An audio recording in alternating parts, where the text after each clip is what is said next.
C. Joseph Vijay எனும் நான்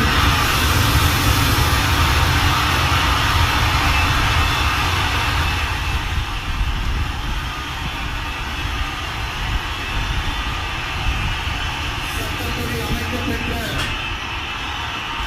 இந்திய அரசியல் அமைப்பின்பால்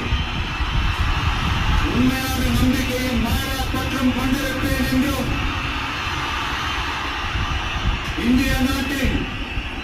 ஒப்பில்லாத முழு முதல் ஆட்சியையும் ஒழுமையையும் நிலைநிறுத்துவேன் என்றும்